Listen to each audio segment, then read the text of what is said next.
Hello, I hope everybody's well.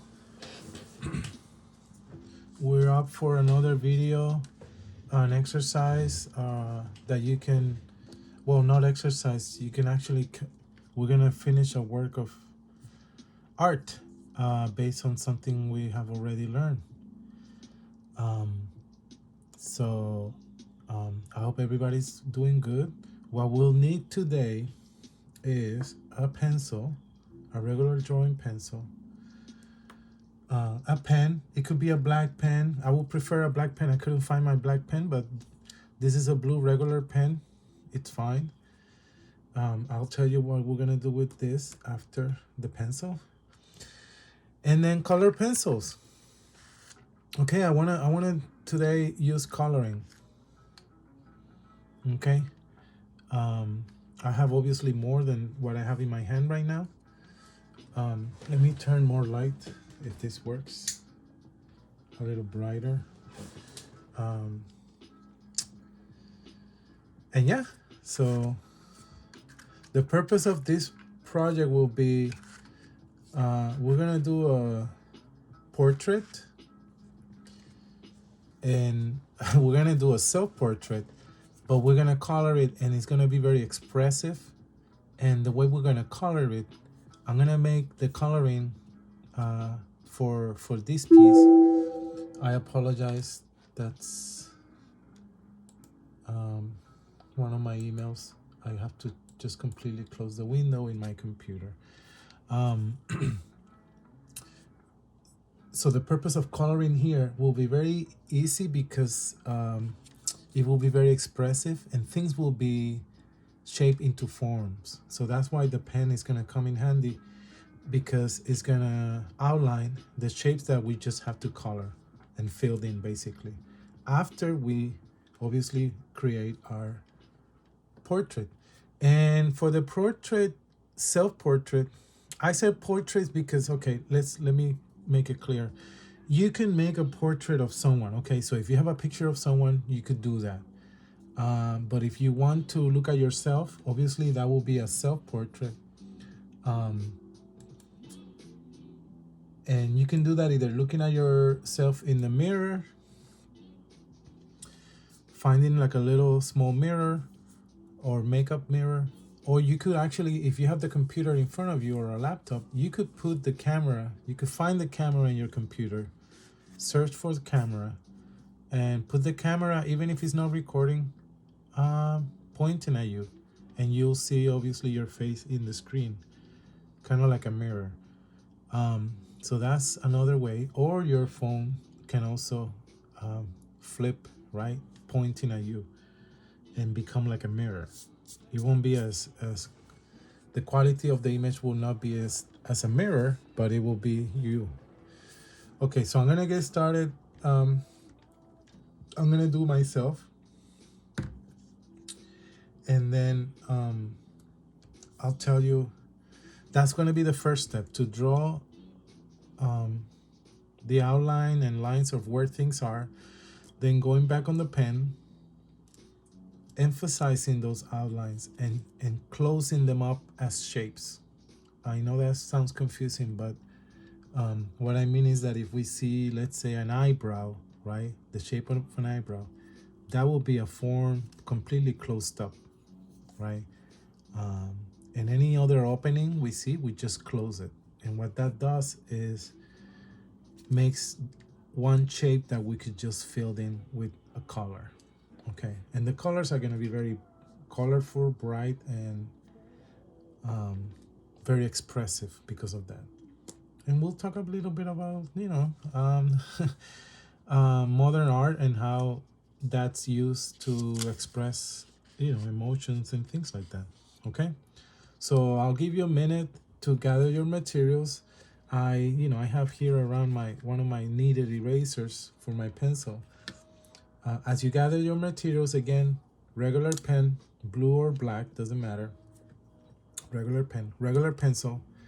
A regular pencil, I keep emphasizing, it actually stands for the number 2. This one says HB, but it also says the number 2 right under.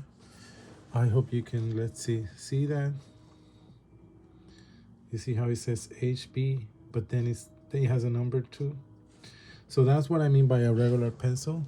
When you see a yellow pencil like this, more likely 99.9% of the time it's a number 2. And your color pencils, okay? I have mine in front of me, have yours close by, and that's it. So I'll wait a minute for you to gather your materials. Obviously, I'm sorry, paper, a piece of paper. And in this case, I have 2 pieces of paper because I have always emphasized that you should have some support under your paper. Try not to draw straight into a surface if it's not like paper like. So a table or a rough surface, having the paper straight on top of that could affect your drawing, while paper under it will not. As you gather your materials, I wanted to show you what happens to an eraser that you keep with the rest of your pencils. So what happened is that I have a bunch of pencils tied with a rubber band. I put them in a bag. I was traveling and I threw my eraser in there, and this is what happened, which you want to avoid. So actually, if you have, I know I have here, let me find it. If you do have a small bag, small Ziploc bag, please use it. Put the eraser in the bag. What I'm gonna do with this is I'm gonna take an X-Acto knife or a knife, and I'm gonna skim and take away the dirt, and then I'm gonna put it in the bag once I'm done. But I have to clean it, you know. If you're gonna do this, you have to be really careful, okay? If you're gonna do what I'm doing, you have to be careful. So this is what I'm gonna do later. When I get a chance. Or another thing I can do is on a rough surface, I could just erase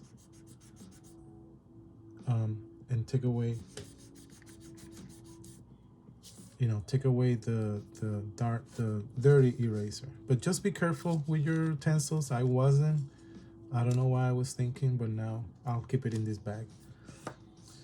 Okay, by now I hope you gather your materials.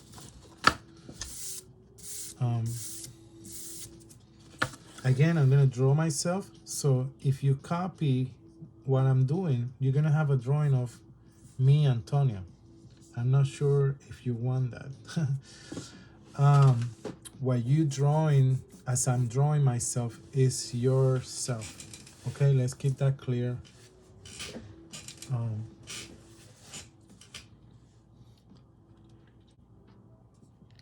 Perfect.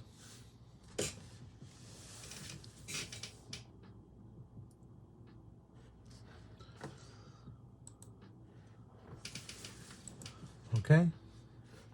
This is gonna be really interesting when we color it, okay? So be ready. The music, I may put it a little higher so we can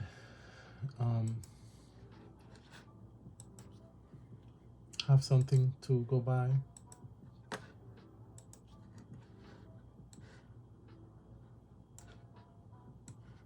I'm just setting myself here, so bear with me.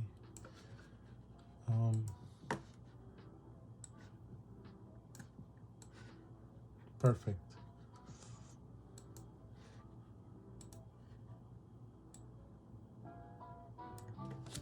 So I'm gonna start with, I'm very simple. I don't have hair. So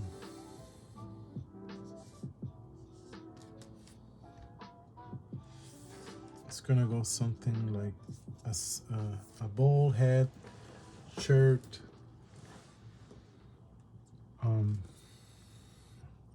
and then we'll see. I'm setting up, moving the camera a little bit.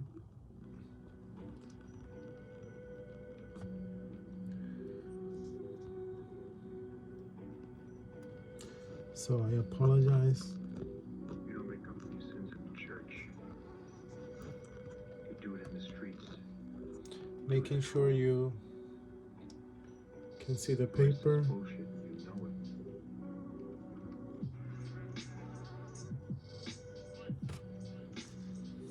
it. Okay.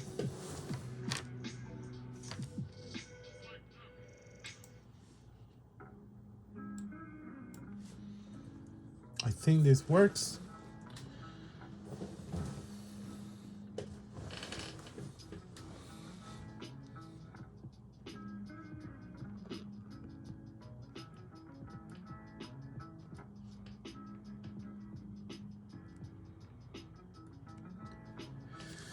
We're good.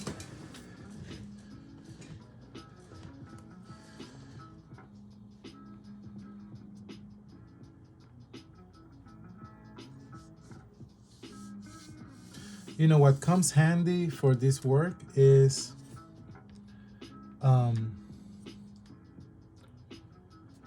the practice we did about facial proportions, remember? The facial proportions works wonderfully.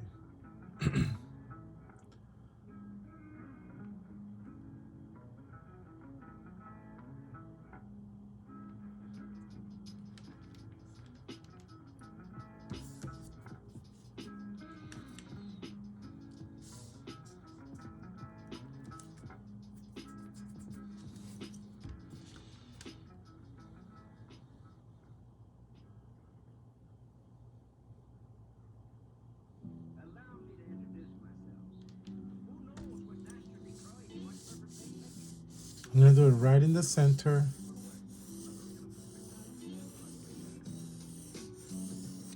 And try to keep your sheet of paper on the portrait version, which is when you have the paper like this, not like this, right? Like this.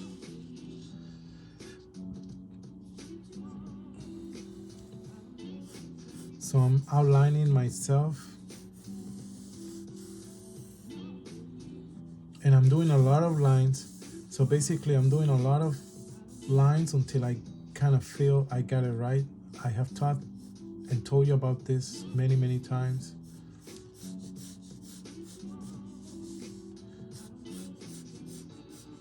My jawline, my jaw, my chin. Make sure you're looking at yourself, okay? Look up to the mirror or the camera. My jaw, my cheek, my neck, my shirt collar. I'm working really fast. This is me. My collar goes like this of my shirt.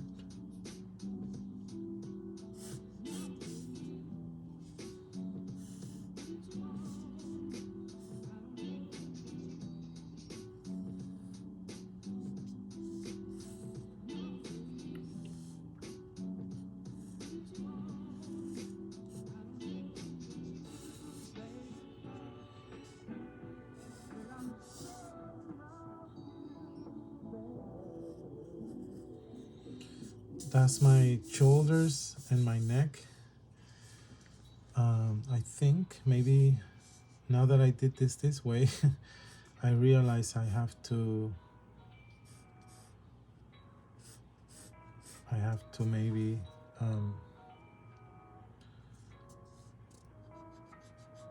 do my head a little bigger.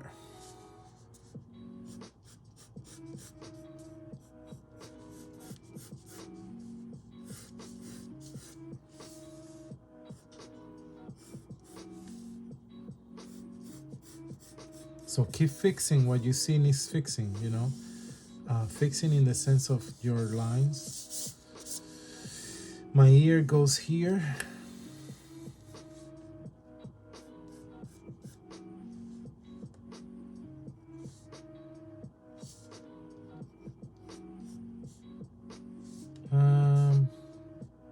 Lower.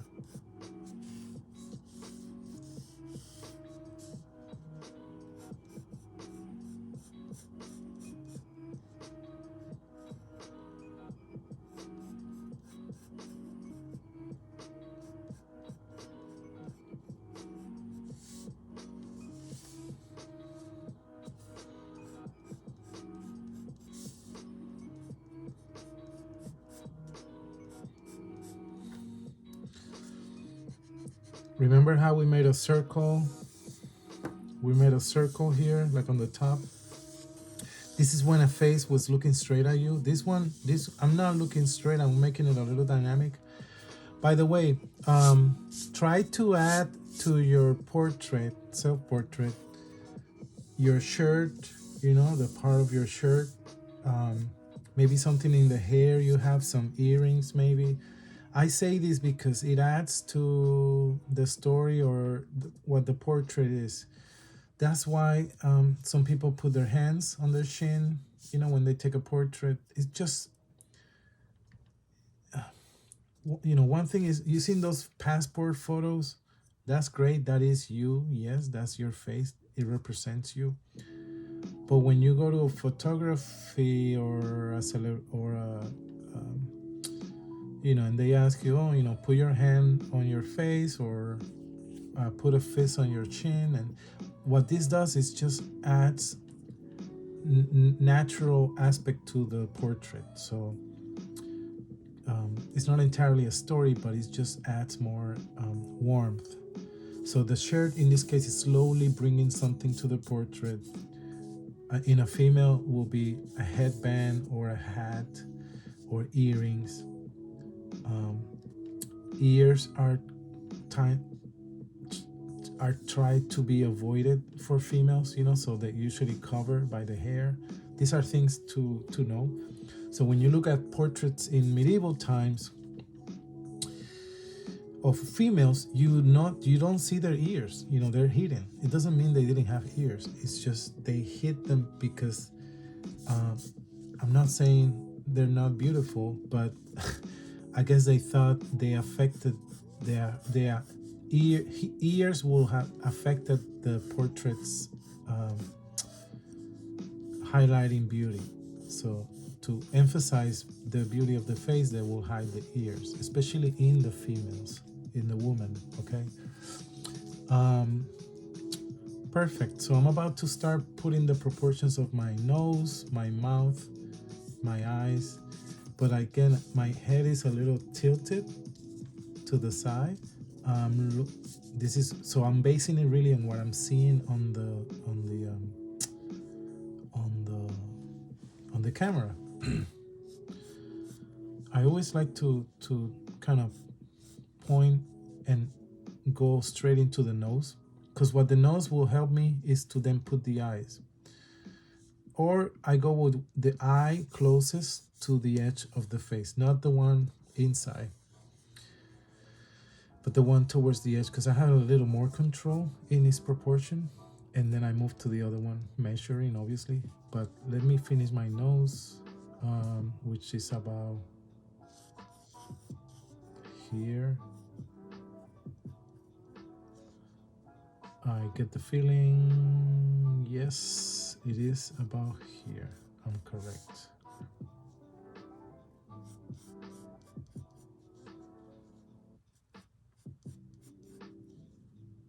By the I wish I could be seen. This is a video. If I had this class live, I will obviously ask you to show me your work as it's in progress, so we could stop if there's any major thing that needs to be looked at. My eyebrows are very thick, so this is what I meant. I'm just drawing. This is in my case. But you have your own qualities physically, so you have to emphasize those. I hope you are.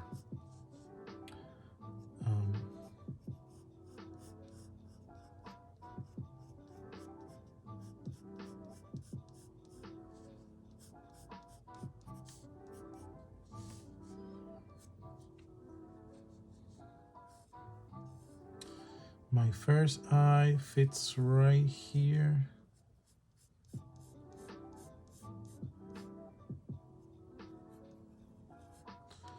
I don't want to make the portrait too emphasize on realistic, you know, aspect. But always measure. This face is tilted to the side, yes, so it's not perfectly one eye right in the middle. It's going to be a little shorter because I'm not looking straight at the picture. But always please do measure eyes between eyes. It's very important. Do it at home. You see, I'm skipping this. I have said this before. The way you measure with your pencil, you grab what you're trying to measure and you measure it. You see, this is my eye. And I'm going to put one eye between the eyes. Um,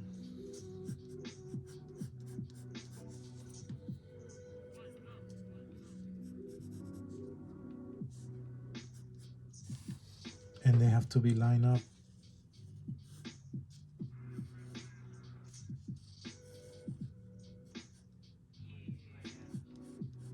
See, in my case, my eyeball is not resting entirely. It's a little hitting on the bottom too, so it's okay. I'm something like this. My mouth, there's a space between the nose and the mouth.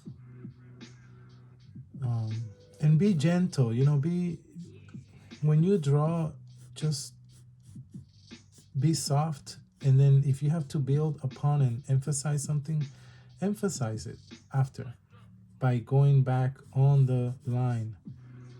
But the first lines, when you do them, the first ones, be gentle. Be. It shows care. It shows attention to your work. And this is my chin, and perfect. Something like this. I'm going to now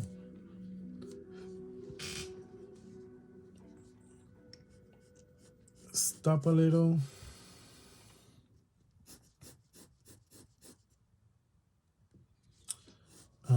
I'm gonna now, I know I have more head, so I have to emphasize this up here. Sorry, this is straight and this goes up.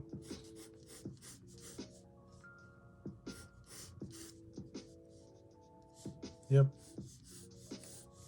I'm measuring as I draw, and I'm erasing a bunch of these lines because it's not helping me visually.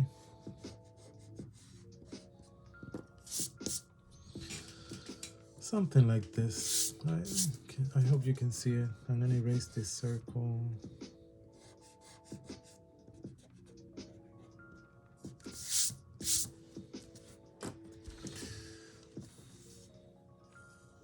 I have a shirt, a t-shirt under my dress shirt.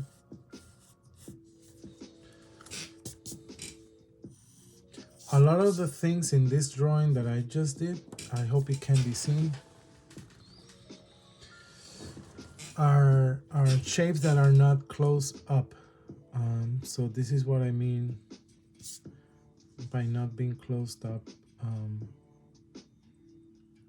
You see how, let's say the nose here, right? There's a line here, goes up, but it doesn't shut, doesn't close. The eyes does close. The ear has closing parts. My neck here is shut as a shape. So now is when it's gonna get interesting. So what I'm gonna do is that I'm gonna give you the opportunity to pause the video, okay? So you could finish your drawing in pencil that of yourself, or if you chose to get a picture of someone you want to represent. And basically feel comfortable that with this information, you're good to follow to the next step. Basically, this drawing represents what you want, yourself, and you're happy with it.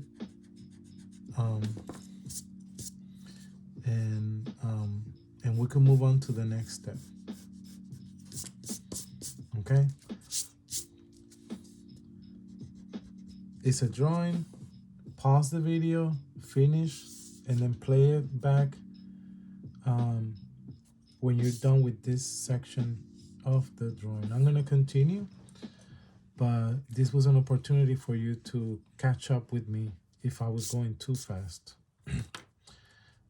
Again, if you want to draw what I'm drawing, then you're gonna have a picture of me. um, so let's see.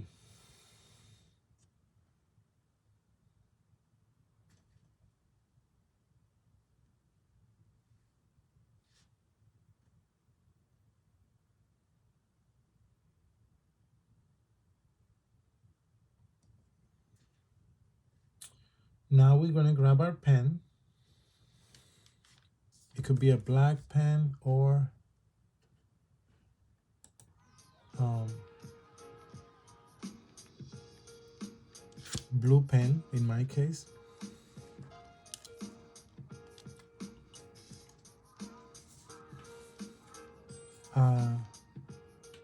Ballpoint pen will be great too. Okay, if you have one, I would have used that, but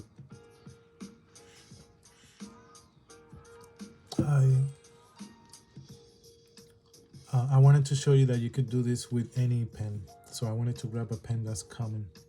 Okay. So now I'm gonna outline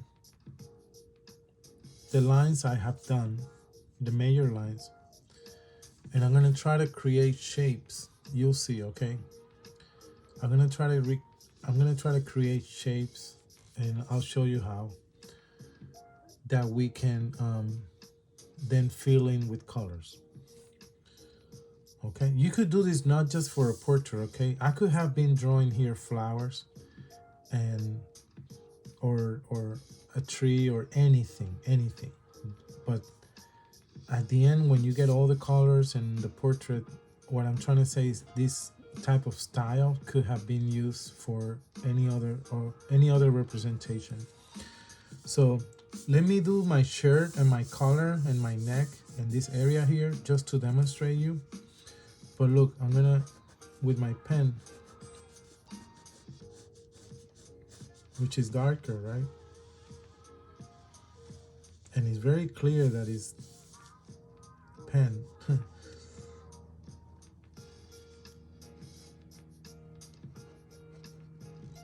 This has to work. Come on, pen.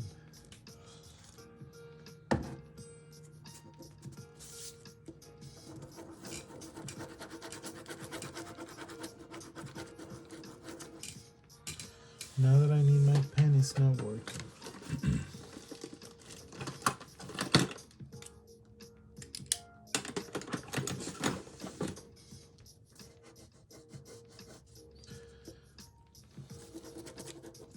My pen is actually dying. Give me 1 minute.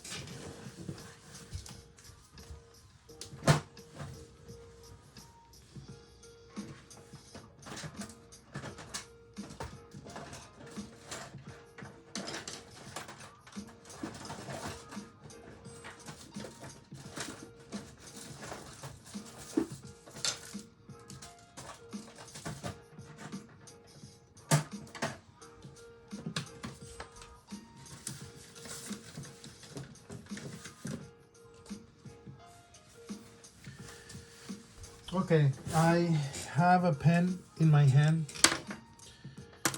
that works as a regular pen. I'm not sure what color, if it's black or blue, great. But the point is to create these shapes. Let's see. Yeah, it's black. So it's not blue. I'm gonna go over. But you see how this right here already is a big shape? When you have big shapes, I can break them down. I can simplify them. So this is my shoulder, which can actually become, you see, a shape.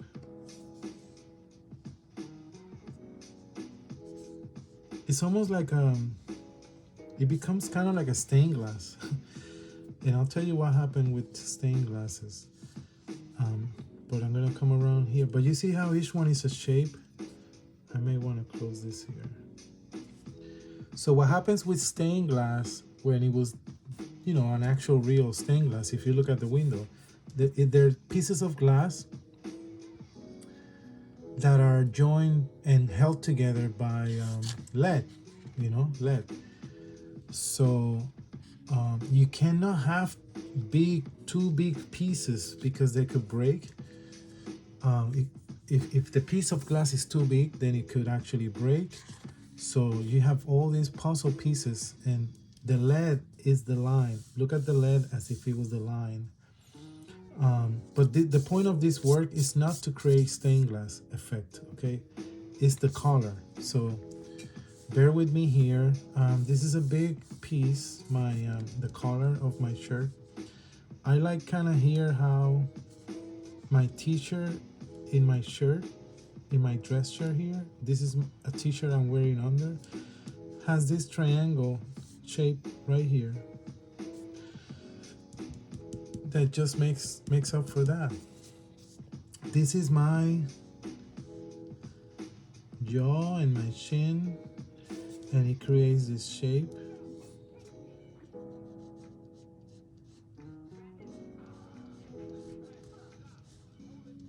My line is not that thick, but I'm going to now, let's see what I can do.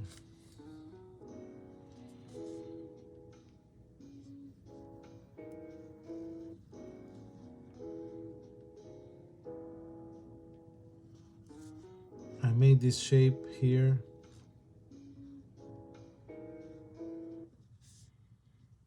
On my neck. And maybe I'll make another one here.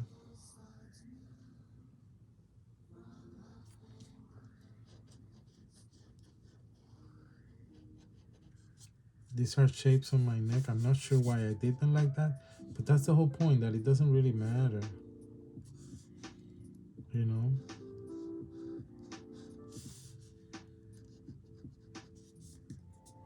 But this is my neck, my shirt. Maybe this color has this.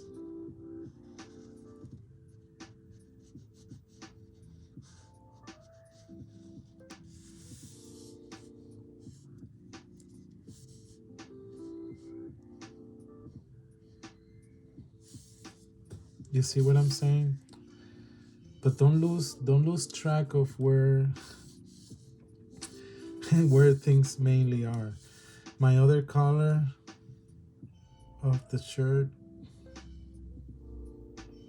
And I don't want to make things too pointy. I mean, this one is, but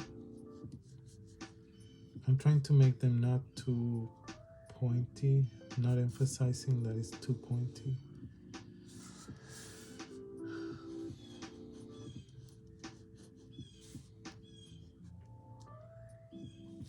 My shoulder, my other shoulder.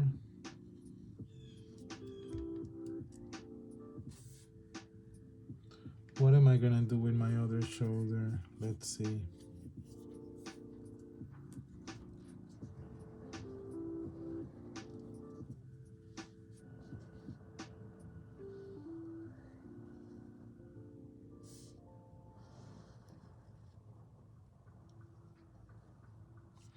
By the way, don't leave things. Let me show you here. Don't leave things. I guess some of them can, but careful when you're coming out of the paper, because you could leave it hanging, right? That it goes away. But if you could close those up, like for example, this is closed, this is closed, this is closed, but then there's this line that continues.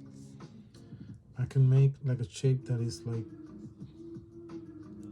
this, I guess. I'm making stuff up.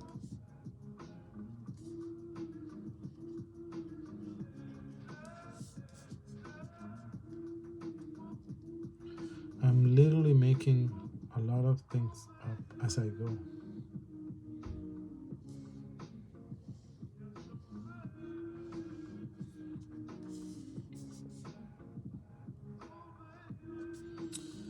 But I have to be careful because I have to remember where each one of these shapes is, or what it is. So just be really careful, if you understand me, about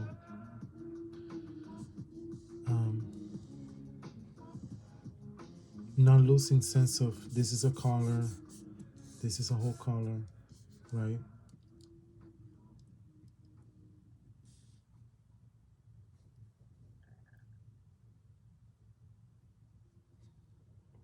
But I'm making like puzzle pieces, yes.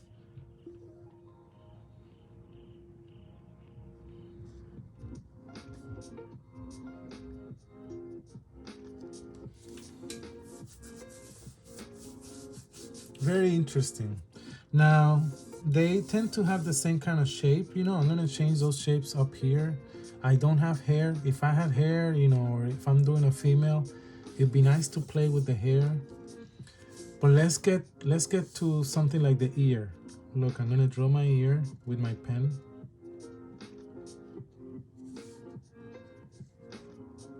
And I'm going to emphasize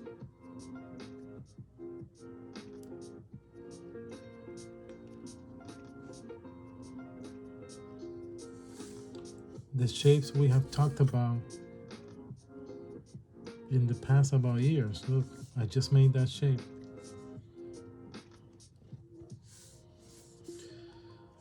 And I'm going to make my eye. Let's see my eye. So my eye, this whole thing, this whole upper eyelid is one shape. Obviously my eyeball is one shape. And what's happening down here is like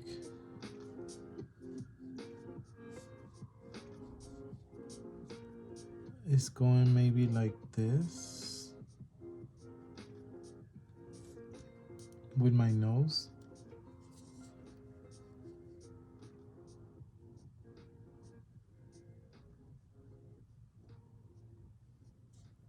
You see how I made that? This is a shape, shape, shape. This up here is gonna be a shape. This is a shape. This is a shape. My eyebrow is a shape. I said that earlier.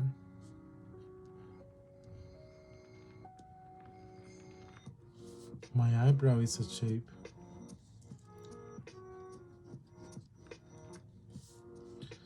My nose, I'm gonna leave it open here, but watch how I'm going to maybe emphasize something here by making maybe things like this and connecting with my mouth.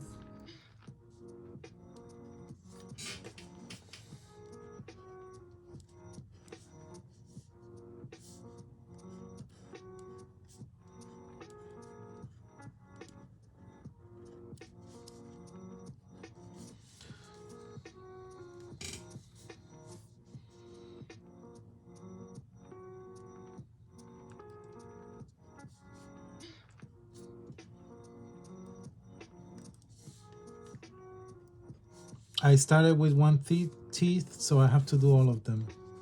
If I leave only one teeth, it's gonna look like I have only one teeth. It's gonna look very funny. So once I did one teeth, I just had to go and do them all. Otherwise, it will look really funny. This is my lip, my lower lip, and it's gonna be shaped like that. Although it still has some shape here, like this. A big one is curving like this here.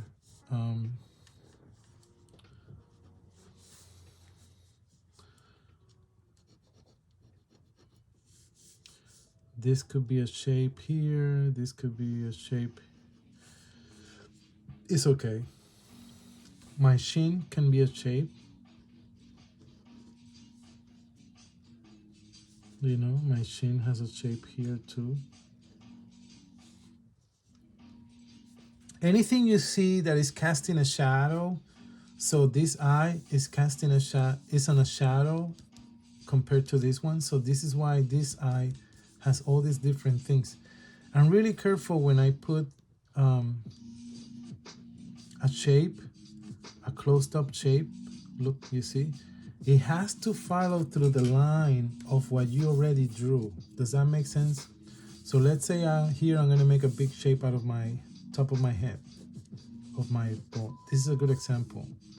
So I'm gonna make the outline of the shape follow my forehead, but then maybe here it comes out like this. I don't know. Don't be afraid to make random,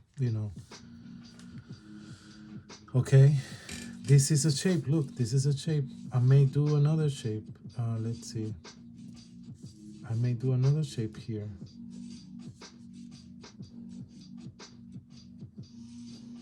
Because of my hair. I may do a shape here.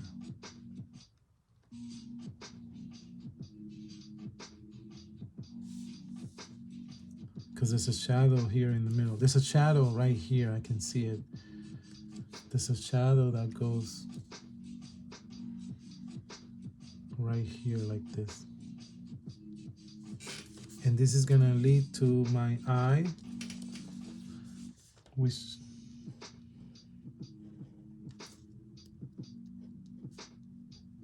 again, I'm going to make the upper eyelid an actual shape. A narrow shape like this. My eyebrow is a shape, look.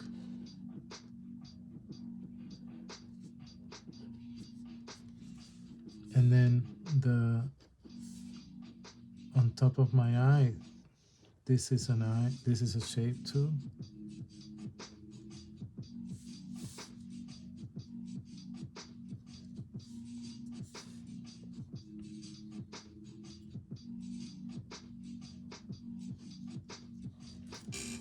Is this making sense?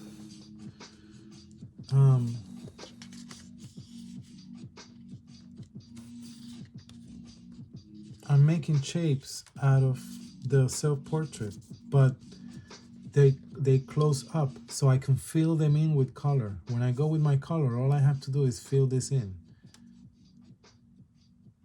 Okay? If you have hair, play with your hair. This is a very big shape on my face. Maybe I can like play around a little here and go down right here.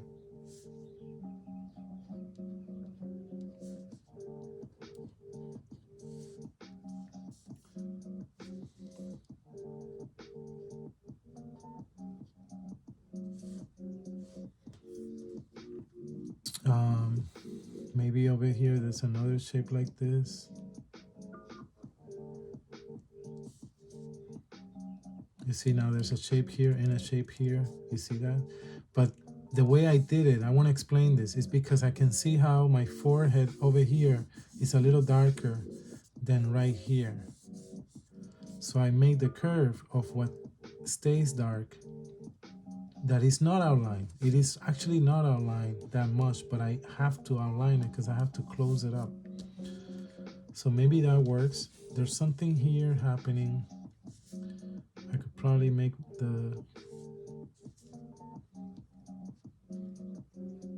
something like this.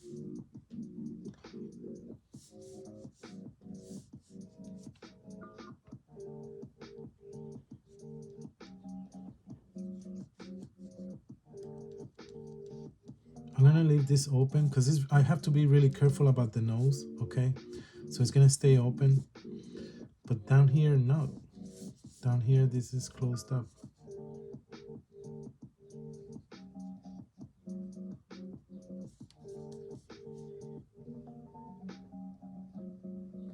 Maybe there's a shape here.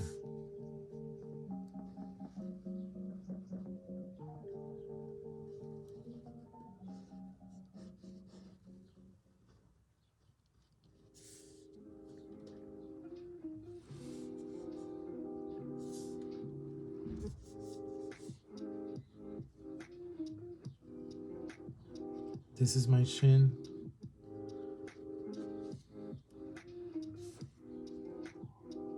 I think I like it. See, I made a shape here, kind of, and it's outlining my chick. Okay, so the background, again, pause the video if you need time to catch up. I know it's gonna look very messy, with all these lines, but now you're making your life easier when you go and color it. Now when we color, obviously we're not going to use the same color next to each other because it's not going to make sense to then divide this if it's going to be the same color. We're going to try to make different colors. Now the key here is that the piece should be balanced. So if I put yellow here, yellow should be somewhere down here to balance it out. Does that make sense? If I put red here and I just don't put any more red, this is going to be calling your eye just to this corner here. But if I put some red here and red here, you see how it's balanced? So maybe red here, somewhere here, and a little bit here. So we're gonna balance and play with color and make the piece balanced by locating this, orange in this piece. Okay, then some orange somewhere here on the opposite side. The background, the background what's gonna happen, and I recommend you do this too on your work, is to make larger pieces of shapes, okay? Because we need to distinguish the portrait from the background. So look what I'm going to do. Rather than a circle around me, I'm going to maybe from here, pretend a shape that goes, sorry, you see that's what happens, but it's okay. Try to keep staying the line when it's with the pen. You see how this is just one shape that goes up like that? Maybe another line goes here.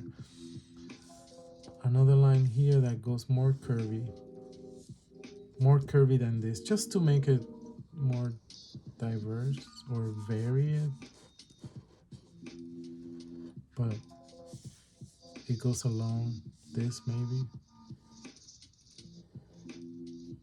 Something like that.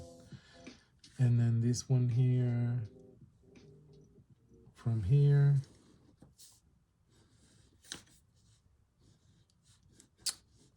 Pen, this pen is, if I'm trying to go back right in the line that I already drew, be really careful if you can't see it. You see, if I don't see it, I'm gonna, because the pen flows very easily, but it's okay. What I'm gonna do is I'm gonna try to use a darker color here to cover that. And then maybe one that comes here like that.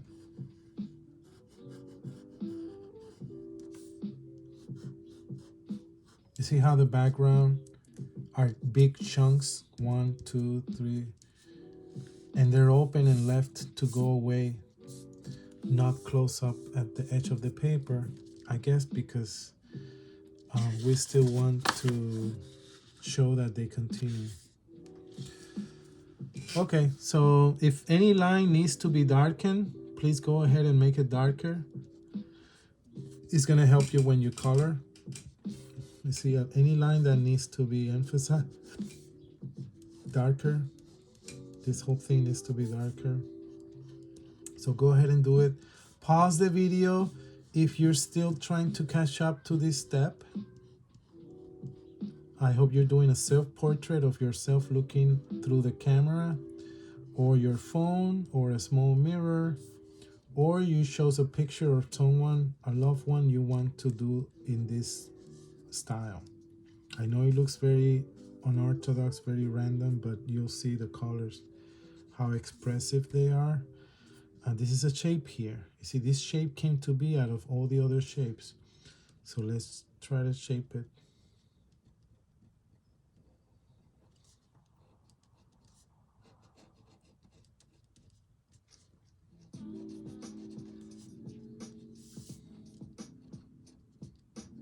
Does that make sense?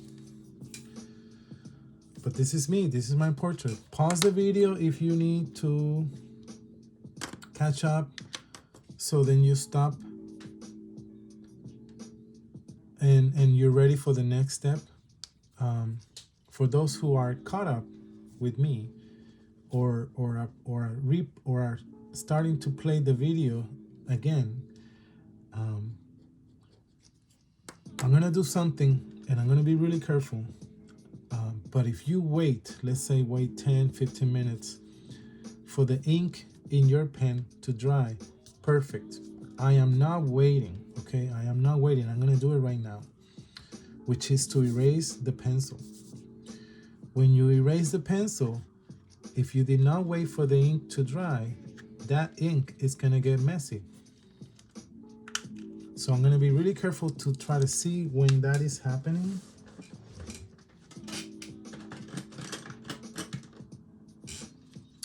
And stop myself because I don't want to damage the drawing. And you have to do the same thing, okay?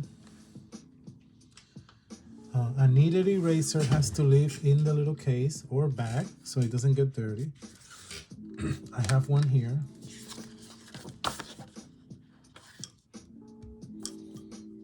I have one here already that I took out of this case.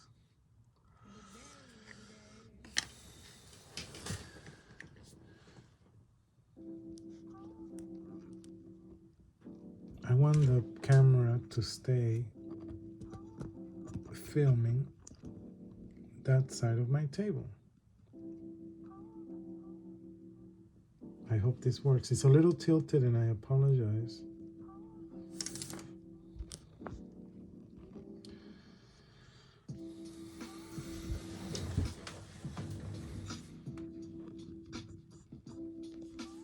This should work now.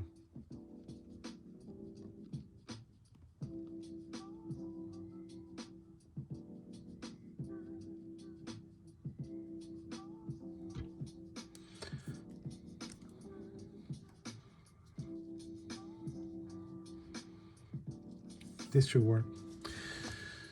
Okay, I'm gonna erase my pencil just to help me clean the work. And I always say anything that helps you look at your piece better and work, do it. Anything that makes you feel comfortable, do it. So this will help me. And I'm really careful because if there's pen that hasn't dried, it's gonna smudge.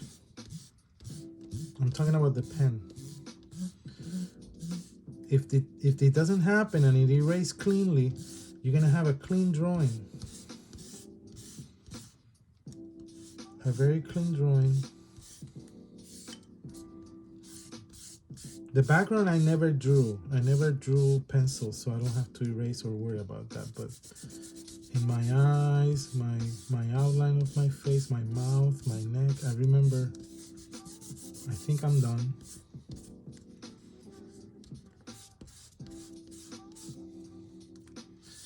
Yeah, the drawing is a little more clean. So my eraser goes back into my little case. Or baggie, you know, it could be one of these bags.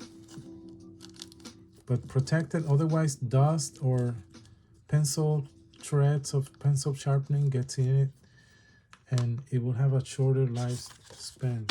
Your kneaded eraser or regular eraser.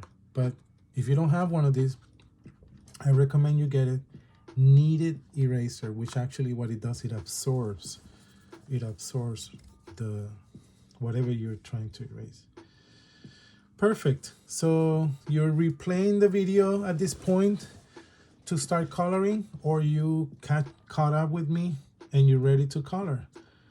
And then these are the shapes we're gonna color. Okay. You know about colors, at least warmth and cold. We're gonna mix them all. We're gonna use as many colors as well, not as many, but a combination of colors. And I'm gonna say why certain colors have to be in certain areas. Like the big chunks like this in my face should be lighter colors, not too dark. Okay, in the sense of, I don't mean black or brown, or I'm not talking about those colors. I'm talking about the tonality. So if it's a blue, it should be a lighter blue rather than a dark blue. So if I'm gonna color that chunk of my face with a blue, you see, tonality, in tone, this is lighter, this is darker. Every color can have a different tone or value. Let's call it value too. So let's start. Yeah, I'm gonna start maybe with this here. I'm doing it very softly. When you color with pencils and you do things softly, you are actually avoiding leaving a mark of how you were coloring that. Meaning, in what direction were you feeling that color? If I go very rough and hard, the mark is gonna be seen of how you went by, and sometimes you don't want that. You sometimes want to follow a certain shape. You see how here, because I went a little darker already, it shows that I went this way diagonally. So just be careful and just be aware. I'm just saying be aware of that. If you don't want to leave a mark, sometimes what helps is to do circles, very soft circles. And when you do circles, you're very soft into what direction you were. I'm doing it right now. Into what direction were you going when you color? This is something we don't realize unless we're a little conscious of what we're doing. More intentional. But you can color with color pencils without leaving a mark of in what direction you went by it. If you do have to leave a mark, if there's no way around it, try to leave the mark that goes along with the shape. So, in this case, there's a line here, so I would have gone like that, and it would have been smart to do that. And when it's circle, I try to also follow that shape. Does that make sense? So if I'm coloring an apple, I may want to go in circles. If I'm coloring the trunk of a tree, I said this before, go up and down in the trunk, because that's how the trunk goes up and down. All right. Obviously, anything that leaves a dark mark, like a pen, will obviously show us what direction it went. I have to sharpen this. I want to emphasize not to lose track of what I said earlier, where if you're going to color up here a certain color, try to find a spot somewhere else opposite where you could also add that color. So maybe here.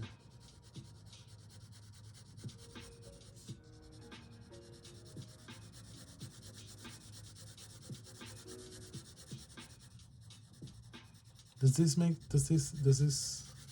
is very expressive self-portrait, basically. Very expressive self-portrait in which we color shapes that we have created, almost like a puzzle. Maybe another one here. And I could always come back, okay? So the color that you use, let's keep it somewhere, and it shows that you have used that color. So you can always come back to it. So I'm gonna put them down here. The little areas, the little, shapes, the tiny shapes, some of them, if you know that in your face they're dark, do them dark. For example, my eyes are brown, and they're small circles here, so why not make them brown?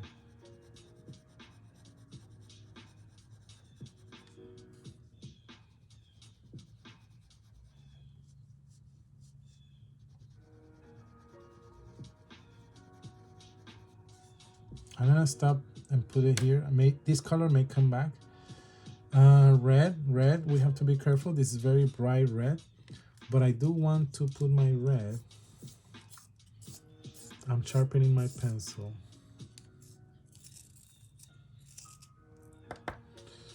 I want to put my red, let's see. here in one of these small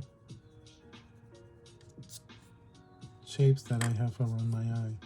Maybe also down here.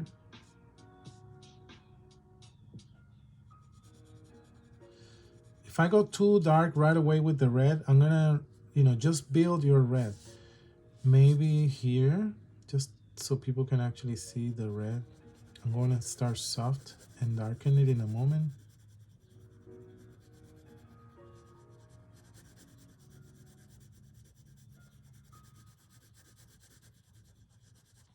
You see? Maybe there's some red. Let's see. I gotta, you gotta be careful with the red, because the red is very strong. Maybe red here, and it will emphasize this curve that my collar has and my neck and all this.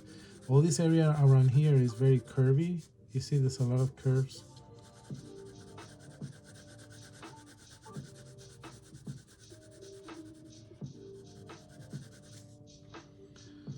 Okay. Maybe this background corner was gonna be red.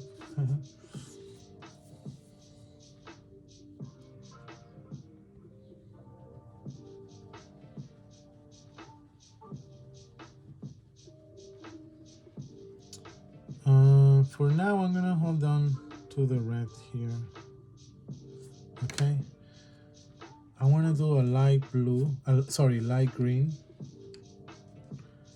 for this big chunk here of my face. I'm starting, if you notice, with the big areas. That's okay. And it will be really helpful for you to do the big areas because you will have more coloring done right away, and it will help you visually to continue doing your work. Oh, by the way, yes. So let me take this opportunity to start pointing something. Is maybe my personal understanding of history, of a fact in history. And I say personal because of all I have read or learned. I come to this conclusion related to what we're doing right now, okay? Related to this exercise or this project. Actually, it's not an exercise because you're gonna end up with an actual work of art. So my personal understanding related to this will be that through history, I'm gonna stick to Western way of doing art, which, they measure nature, and Asian and the East has a different way of looking at the world historically. Maybe now they replicate Western approaches, but in the past was not like that. This is not how they look at the world. The Asians and Orient, not Orient, but the East, sorry, they look at the world more about an interpretation. They will interpret their world, right? So that's why their artwork prints were very, subtle, soft. If the landscape was serene, the painting was serene, While in the Western world, there's always this search for accuracy, perfection, realism. Things do have to look like reality. So in that sense, centuries go by. We have the Renaissance, then the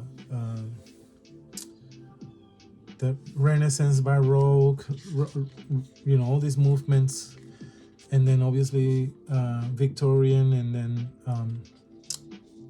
late of the 1800s.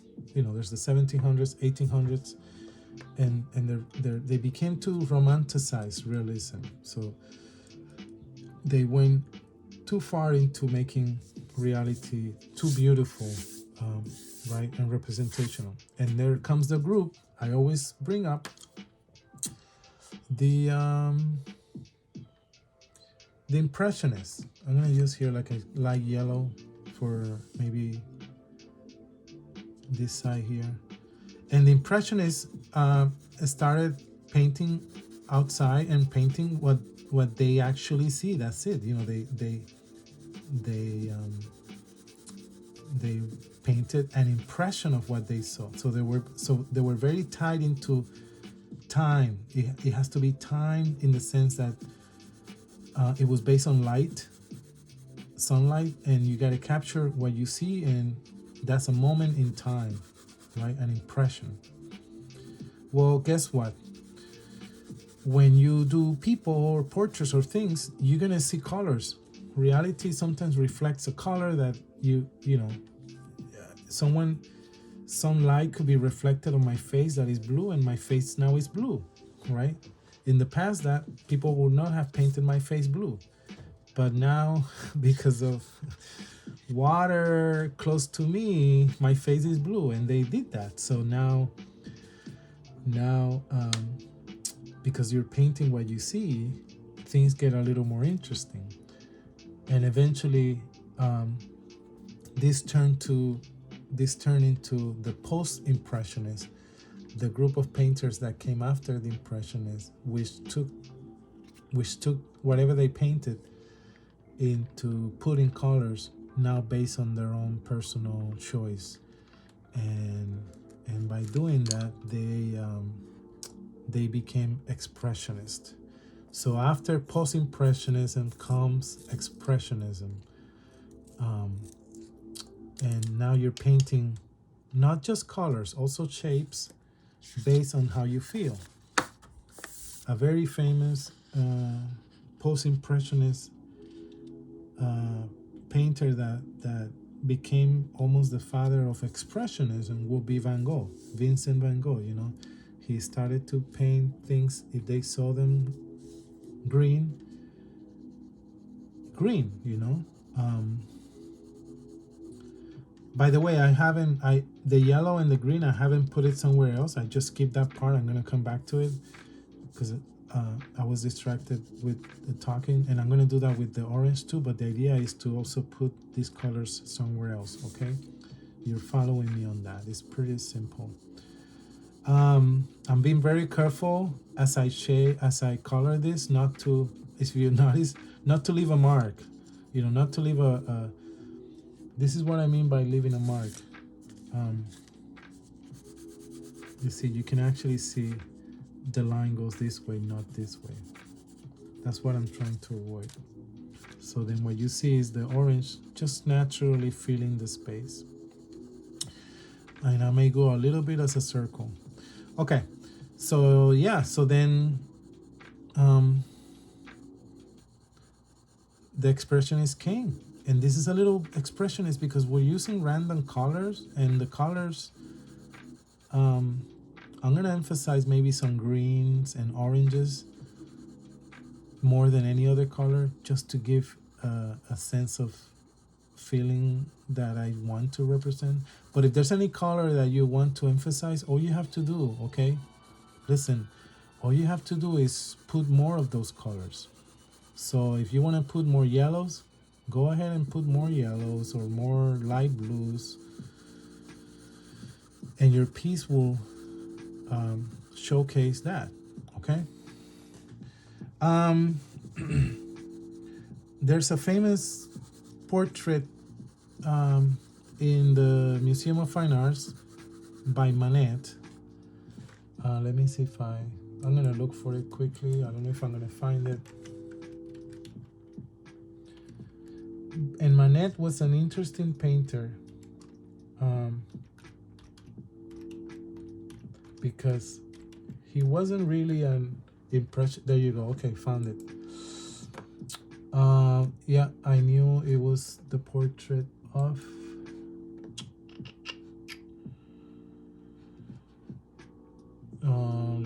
Give me 1 second.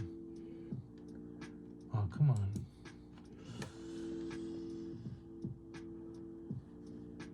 Okay, let's call it. Yeah, it's the portrait of Victorine Meurent. If you go to the MFA, go to try to find the portrait that Edouard Manet made of Victorine Meurent. Okay, she's very into a very bright light coming from the top right? So this side of her face casting a shadow, and the shadow is still a skin tone, but it's very drastic. This is not usually seen in the past before. You know, you don't do these drastic shadows in the face, especially. But her skin tone switches from bright to dark. And yeah, okay, there's no colors, you know, like blue or orange, but it's starting to be what I'm trying to express here, of switching just colors in faces, in things. And the reason why I'm gonna now use my orange, sorry, in other areas. But have you noticed how the big parts in my face are very soft colors? So I might put my orange, let's say, over here. So Manet was very interesting because he never really was part of the Impressionists. He was older. He was an older painter. He was very trained. What is it called? Trained academically. The other Impressionists were also, but they were so young that they rebelled from the academy. And by doing that, they had the knowledge of the academy, but they were very good at rebelling and doing their own thing. Manet, what I'm trying to say, being older, realized what they were doing, but could never really be part of it because I don't know the expression. You know, you can't tell, you can teach tricks to an old dog or something like that.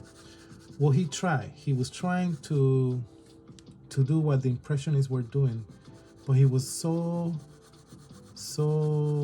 you know, trained into the academy that is very interesting. You can see it's kind of hard for him to break through, to be loose is the word I'm trying to find. To let go, to be loose. So his paintings are amazingly in terms of impressionism, but at the same time they're very unique because of that, because he still hasn't let go of the way things have been done, but you can still see the impressionists. The others are more completely impressionist 100%. So look after Manet. Yeah, he uses a lot. He uses a lot of blacks, a lot of darkness. He was very influenced by Spanish painters um, of the century before. But he was amazing. He has amazing portraits. He has amazing outdoors. You know, the way he does the grass, and I don't know. It's very great. But he's the one that started also breaking the rules. You know, since he was already established. So it takes courage. I'll give him that. It takes courage for you already being established to rebel in a way, or go against the norm. The others went against the norm, but they were younger, and it's kind of like their nature. Yeah, so check out that portrait again in the MFA of Victorine Meurant. It's very small.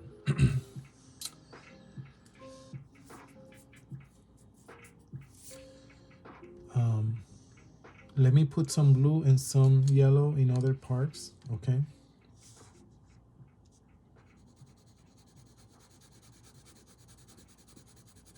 Of my face.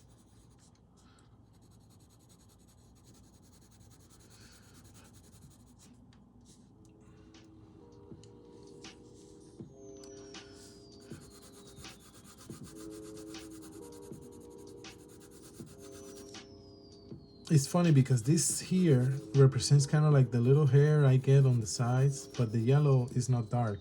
So I'm kind of playing against that. Let's put some yellow down here. You see how I went from up here to diagonally the opposite? And from the green, I'm gonna also go on this side. Maybe this whole thing is green, you see? And maybe a little bit here of green. And I'm gonna start choosing other colors. But I do said earlier that I want to have more greens. So I'll be choosing more greens than any other color to spread around. And it's always good to have or be able to create different greens. I have said this before. So you could create different greens by layering um, blue over your greens or yellow over your greens, because green is made out of those colors. And nature is full of different greens. So if you do trees or nature outside, it's good to have a variety of greens as options rather than everything the same green. I have said that before. So I have to do my green. Yep. So why don't this big chunk here is green?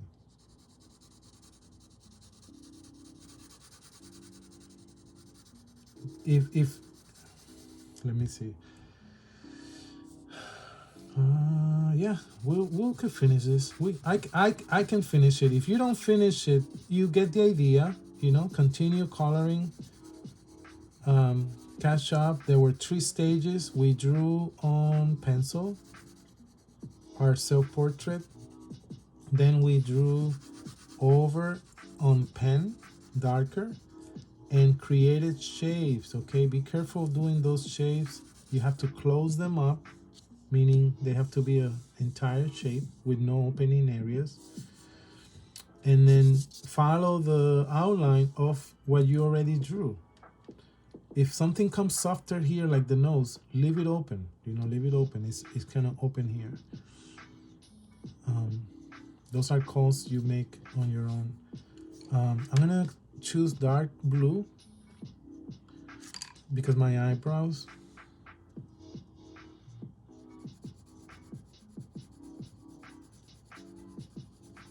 My eyebrows are very thick and dark, so I want to choose a color that represents that. And why not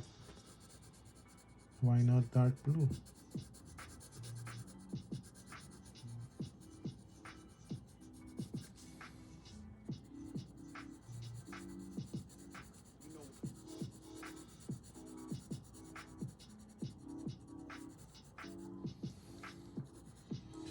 I'm gonna put that dark blue somewhere else down here.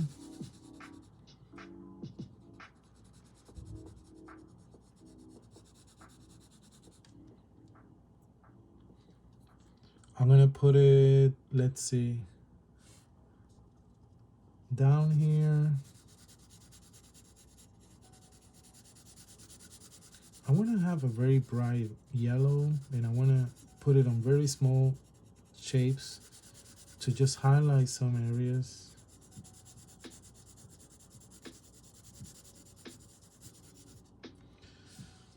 You know?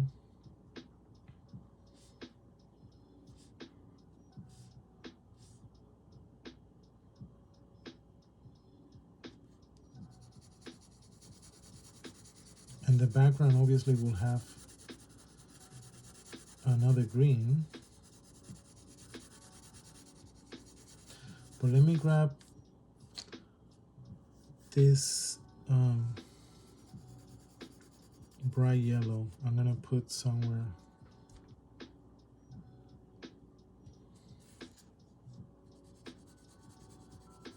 I'm starting to go in here because I see a lot of different shapes and we need to fill those in too, okay?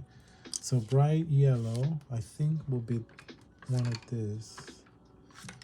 No, it's this one.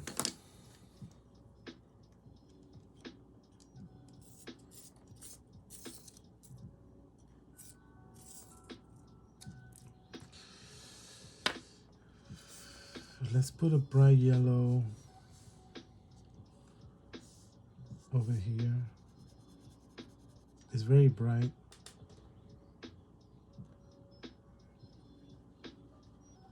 Maybe here, you see how this is very small?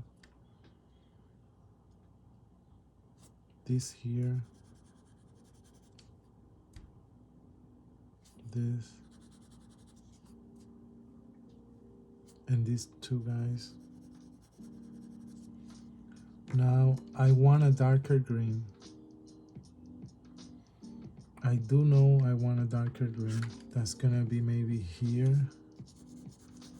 You see how it's darker? This is because I have this option, but I could have made a darker green, like I said, layering.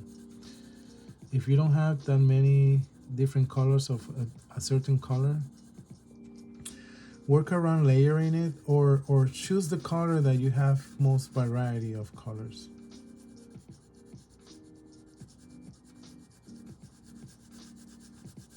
This is a little darker, and I'm gonna put it in the background over here. Let's say no, on this one. And you see how I'm gonna follow this movement? Kind of goes away that way. So that's the movement I'm gonna follow when I color. This is what I was talking about. Otherwise, the mark is much more visible. It's more likely we don't want that. We don't want the mark to be perceived that much. This one, if it's perceived, which is kind of are a little, then it flows to where the direction of the shape, so we're not really that bothered. Visually, I mean. This becomes a little dark because there's a sheet of paper under it that made a mark, so I'm sorry.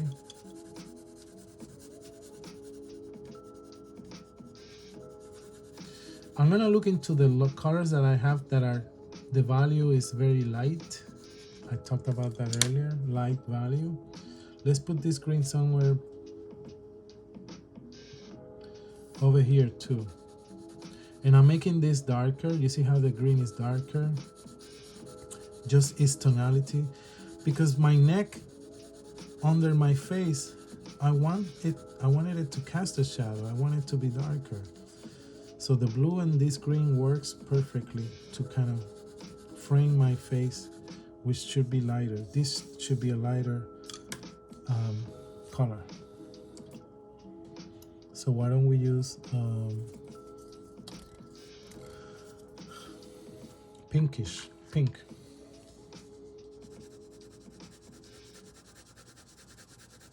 And I'm gonna put this pink on the biggest shape in the background because I can see how soft it is. Maybe I put some pink here.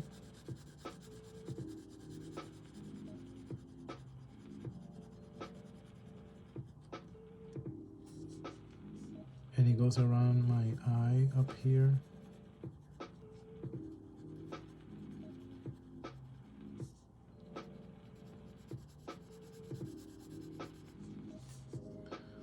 You see this exercise? So it's kind of based. It's good that we did the proportions of the face, so you guys get the idea of measuring one eye between the eyes. You know, the whole round of the head. But this is very extremely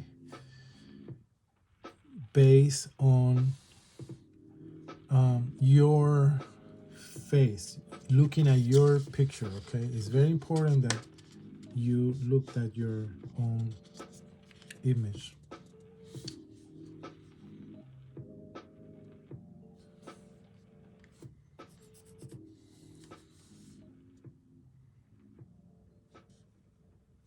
I'm gonna do this one because this, actually not this one, because it's not really touching. I was worried that it was gonna touch, but it's not. And I have to follow the direction of the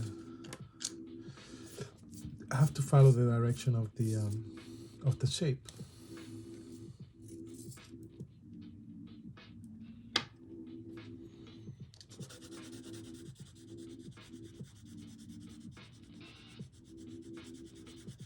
You see?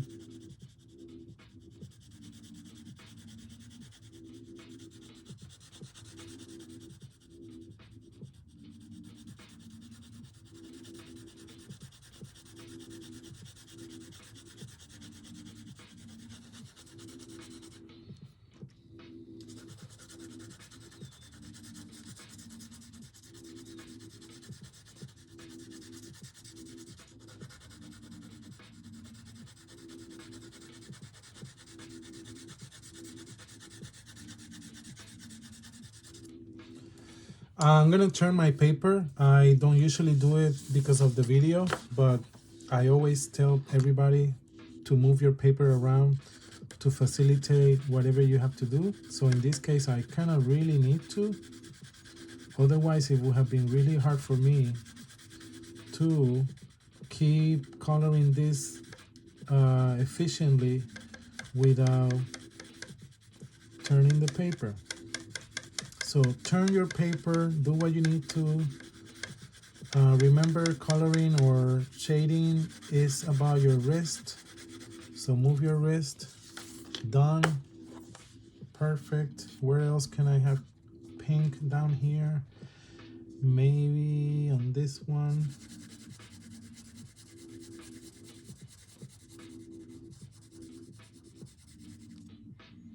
I want to bring that dark green somewhere down here too.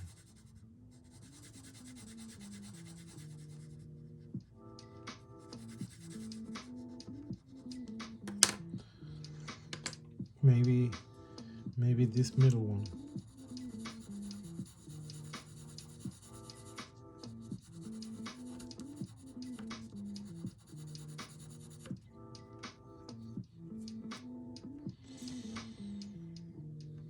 And this one. You know, I feel like I should repeat some of these colors more often. What do you guys think? I think so.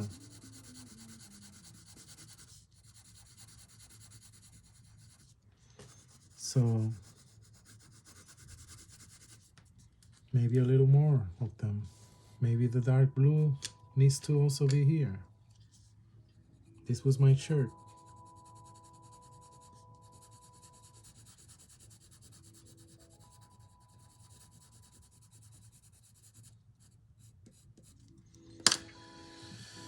Okay.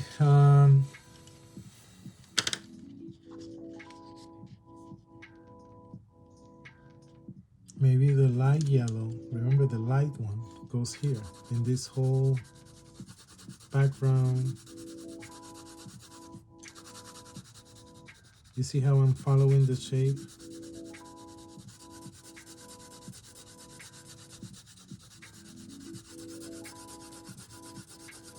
Oop, I went into the...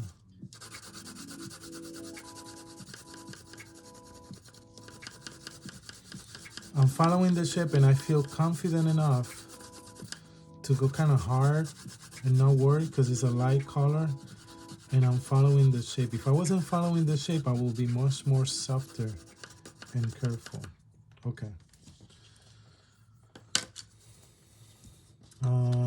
Another light color could be kind of like a gray.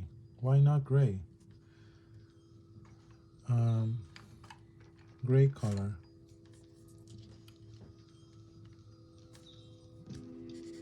Why don't we put gray here?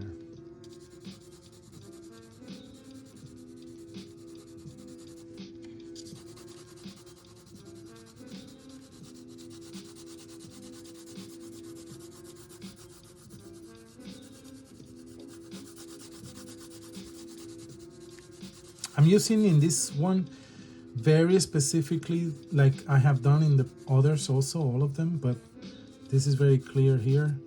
The side of the pencil, and it's not leaving a line. You see, usually we will leave a line because we're using the tip, but in this case, since I'm using the side of the pencil, as I turn it, it becomes richer, so I move it faster. You see, I'm turning the pencil, turning,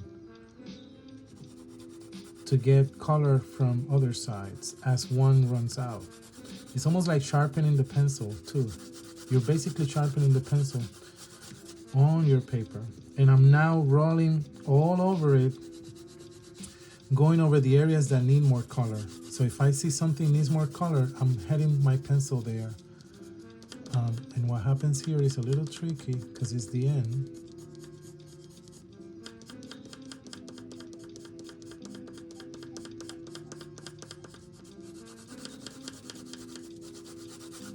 Yep, that was gray. Why don't we make this gray my shirt color? And in the face, I may do some little small areas gray, but I don't want to put too much gray on my face.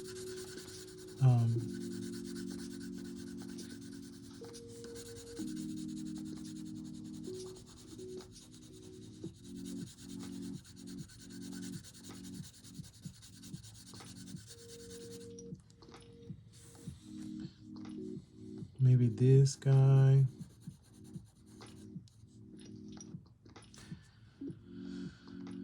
The bottom here of my mouth and almost my chin.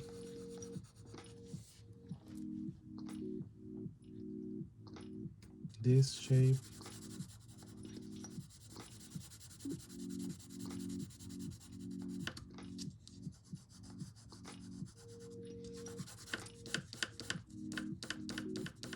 It's I have to sharpen definitely some of these pencils if I'm gonna use them again. I want to use some type of purple or let's see what this looks like. It's a little reddish. It's not pink. We know that. But I want to start covering big areas just to get my drawing back into getting filled.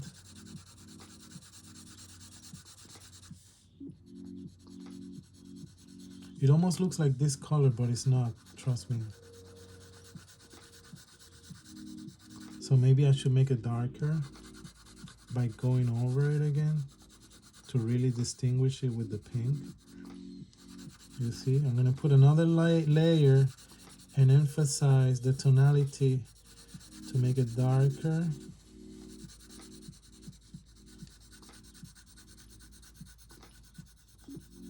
Okay.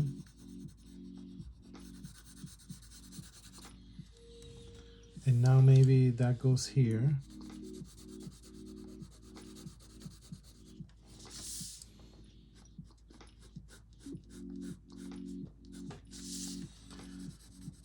I'm going close to the outline first, not to carefully not go over.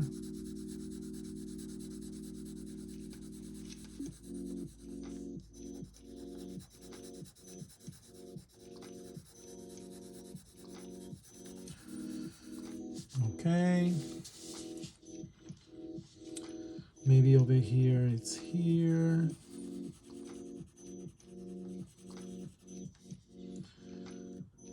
In my eyes, is here above.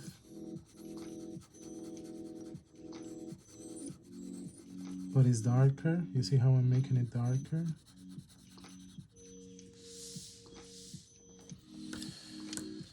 Maybe, let's see, a bright green. This is a bright, actually, this is a bright green.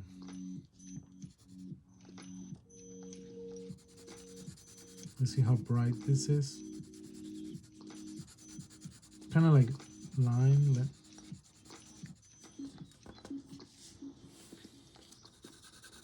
It's a much more brighter green.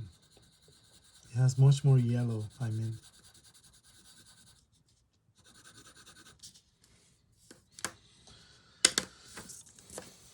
Let's see.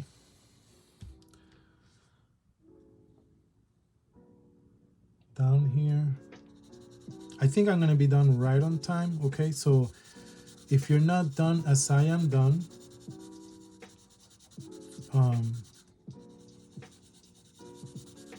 you can finish even after the video is done, but you get the idea of how we drew our face. Went back with pen to highlight and outline what we drew and create shapes. Okay, create shapes,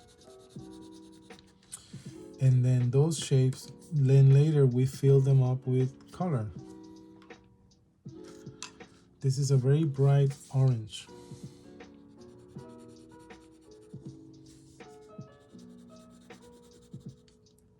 I may use it for here. So then this gets very bright orange, different from this. I just realized I put orange next to orange But not to worry, because this orange is going to be very bright. So it's going to be very different from the other one. Look at that. I'm making a point out of that. And I'm going to go again to really emphasize that.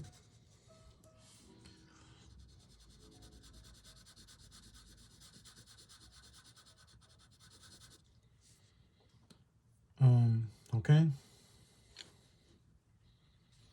Maybe this is dark orange. And I'm gonna go at it again. I'm making it very dark, but at the same time, I know that I'm going to go back. Look at that.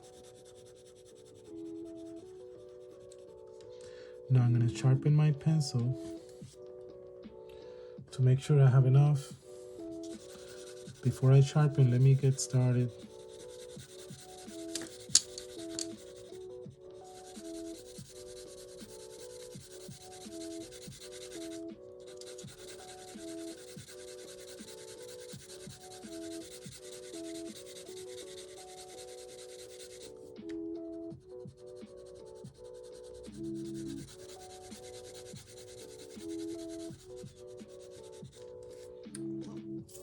Does that make sense?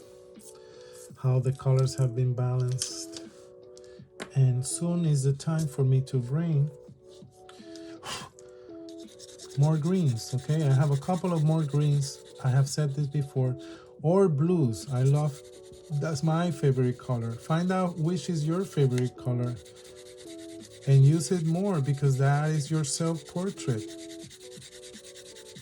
So by being your self-portrait, it should definitely have your favorite color. I'm gonna move my paper just to make this easier, this process here, but I'll bring it back into focus in a moment.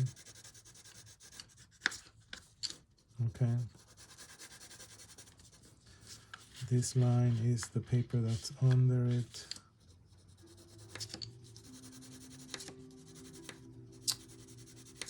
It's very frustrating sometimes to work the corners, but just be patient. Get in there. If your pencil gets out and stuck, go back at it.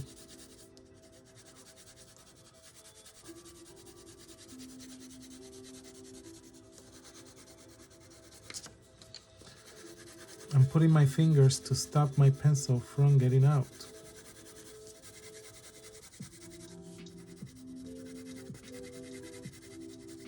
Okay.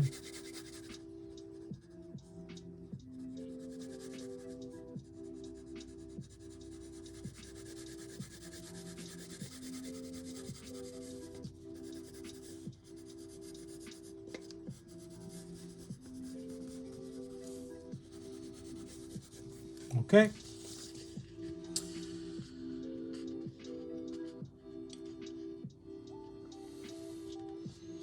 Maybe I need the orange here too. It feels like I need it here. It feels like I need to put it here to everything be balanced. And it worked.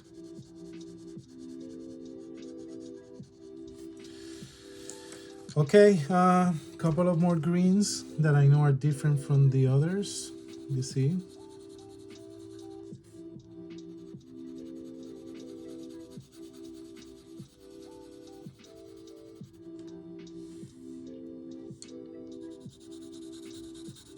But I said I wanted greens, so here are my greens.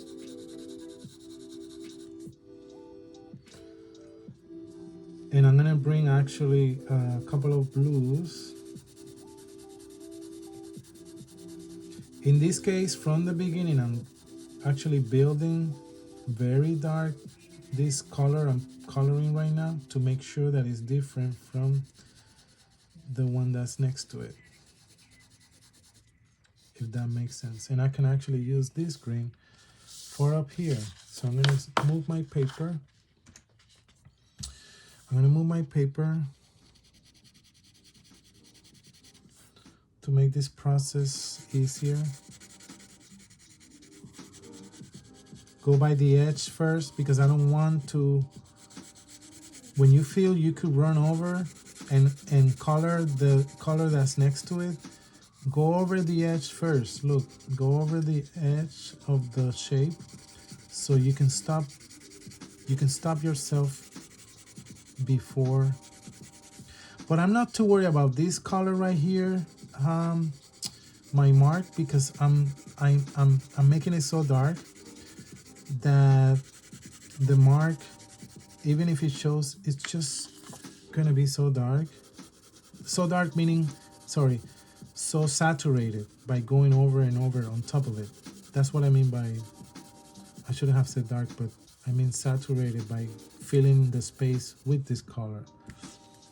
And it helps if it's sharpened.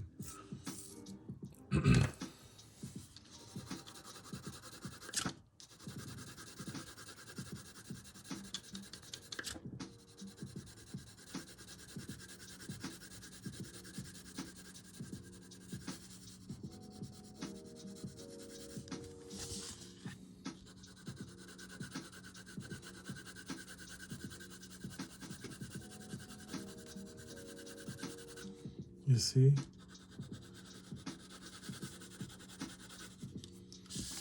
Now, what's happening is that there are a few shapes that are not colored yet, and I can actually color them with other tones of blues. This is kind of like a metallic blue. Not metallic, sorry, like, yeah, a little bit silverly or gray. It almost looked grayish, so now I just realized I may want to change that color.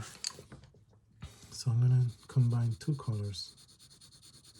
That one and this one on top of it.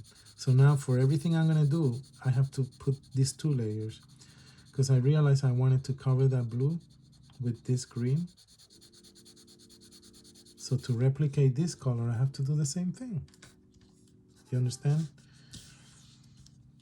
So I have to put my blue first and then the green on top. Because I realize I don't like this blue that I just put in. It actually kind of looks too close to the gray. But the combination I just created is the blue with the green on top. This green, I mean.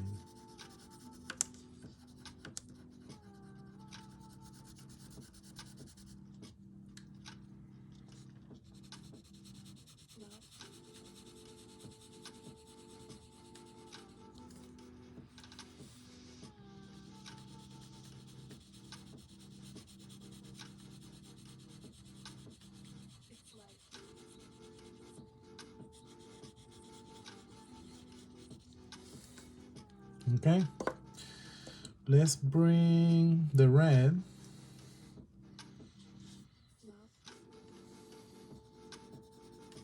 here, here,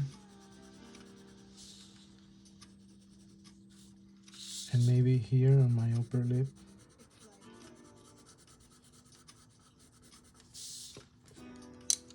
And blue right here.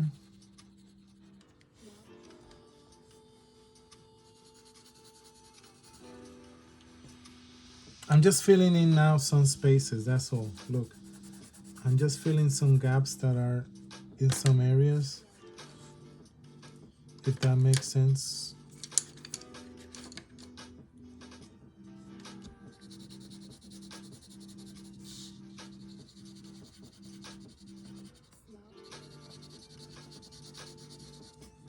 You know? And then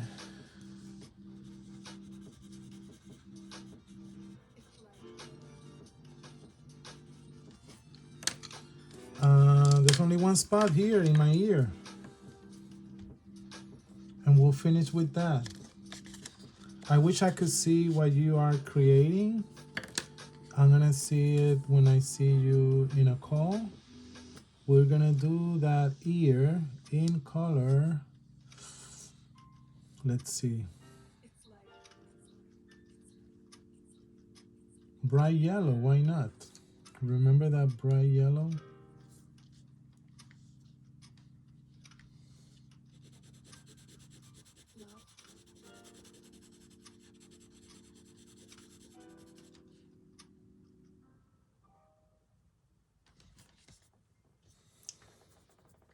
That's it. I'm gonna put my colors back into my pencil rack, but I hope you can see this as I put away my pencils. And you obviously your work is not gonna look like mine. You have your own face, your own portrait, or the one of your loved one, the person you wanted to represent.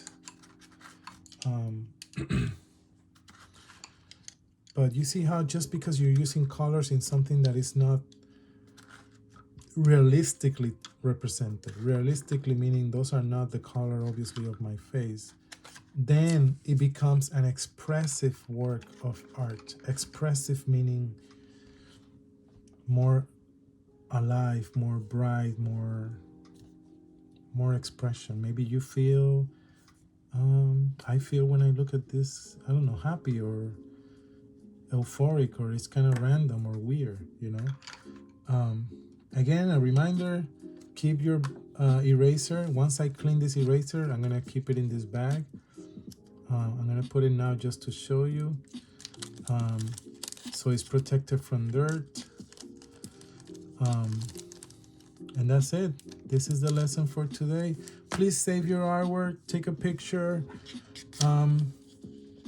keep it on a folder, everything that we have been working on together as a portfolio.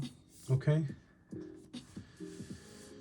I hope this was, you learned today, and you could do this with any subject. Okay, flowers, a pet, outdoors, anything. So I'll see you next week. Have a great weekend. See you soon and take care.